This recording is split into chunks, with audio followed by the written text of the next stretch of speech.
Hello दोस्तों, तो आज की इस वीडियो में हम लोग ब्याज निकालना सीखेंगे, यानी कि इंटरेस्ट निकालना सीखेंगे।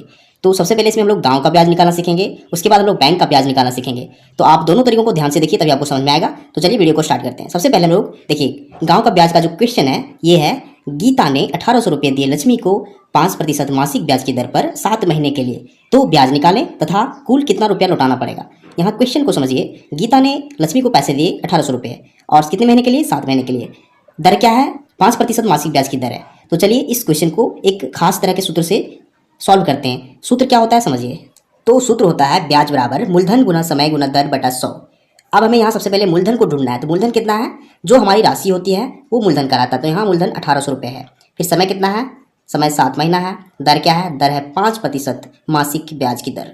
तो चलिए इन तीनों का मान बैठा के इसे 100 से भागा देते हैं तो हमारा ब्याज निकल जाएगा। देखिए सबसे पहले मूलधन को लिखेंगे।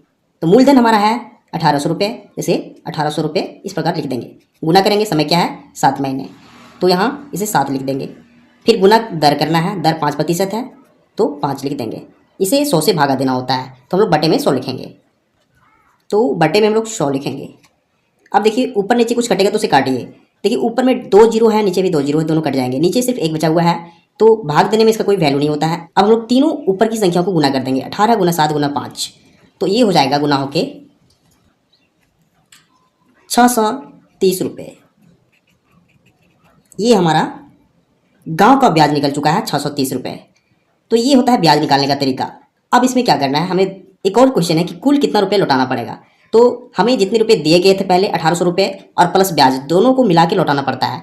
तो हम क्या करेंगे, देखिए इन दोनों को जोड़ेंगे, यानी कि इस 1800 रुपये यानी इस मूलधन को और इस ब्याज को दोनों जोड़ देंगे और वही टोटल राशि हो जाएगी जिसे लौटाना पड़ेगा। तो इसे लिखेंगे कुल राशि बराबर, सबसे पहले हम इस 1800 रुपये जो मूलधन है उसे लिखेंगे, फिर प्लस करेंगे जो हमारा ब्याज आया है 630 उसे लिखेंगे।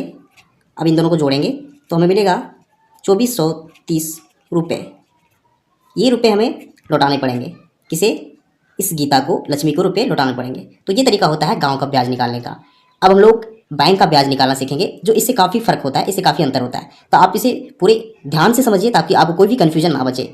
तो हमारा क्वेश्चन है कि रमेश ने 4000 रुपये बैंक में जमा किया, 6 महीने बाद वह सारे रुपये बैंक से निकालना चाहता है, तो उसे कुल कितने रुपये मिलेंगे। अब इसे समझिए, हम लोग इसे हल करेंगे। सबसे पहले यहाँ देखना है मूलधन क्या है। मूलधन देखिए यहाँ 4000 रुपये है और फिर समय क्या है 6 महीना। दर क्या है, दर जनरली बैंक में जो दर होता है वो होता है 3% वार्षिक ब्याज की दर होता है। तो हम लोग इसे इसी फार्मूला के हिसाब से बनाएंगे। तो देखिए सबसे पहले हमें क्या देखना है, ब्याज बराबर क्या होता है, मूलधन गुना समय गुना दर बटा 100। तो मूलधन कितना है 4000 रुपये। चलिए हम लोग ब्याज निकालते हैं।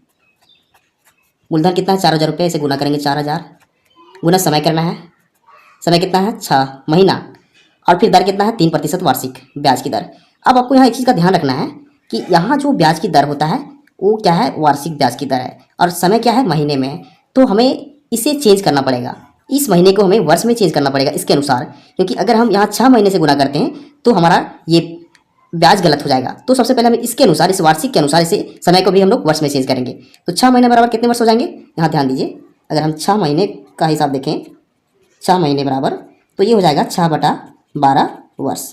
कैसे, क्योंकि एक वर्ष में 12 महीने होते हैं, तो हम लोग 12 से इसे भागा देंगे इस महीने को, तो हमें वर्ष में इसका मान निकल जाएगा। अब अगर इसे काटना चाहें तो क्या हो जाएगा, 6 दूना 12, इसका मतलब 1/2 वर्ष, यानी समय हमारा जो निकल रहा है 1/2 वर्ष निकल रहा है। हम लोग वर्ष में क्यों बदल रहे हैं, क्योंकि यहाँ जो दर है वो वार्षिक है। बैंक में जो ब्याज मिलता है वो साल के हिसाब से, वर्ष के हिसाब से मिलता है, लेकिन गांव का जो ब्याज होता है वो मंथली होता है, मासिक होता है। इसलिए यहाँ ध्यान दीजिए, हमारा जो यहाँ दर दिया गया था वो मासिक ब्याज की दर था। देखिए यहाँ ध्यान दीजिए, यहाँ मासिक ब्याज की दर था, लेकिन बैंक में होता है वार्षिक ब्याज की दर। तो हम लोग यहाँ इस गांव के ब्याज में हमें हमेशा मासिक ब्याज को निकालेंगे और इसमें बैंक के ब्याज में हमें साल यानी कि वर्ष के हिसाब से ब्याज निकालना होता है। तो चलिए हम इसे, अब यहाँ मूलधन का वैल्यू लिख चुके हैं, मूलधन, फिर समय लिखना है। तो समय हमें दिया गया है 6 महीना, जिसका वैल्यू हो गया 1/2 वर्ष, इसे 1/2 लिखेंगे। फिर लिखना है दर, दर हमें 3% दिया गया है, 3 लिखेंगे। फिर बटा में हम 100 लिखेंगे।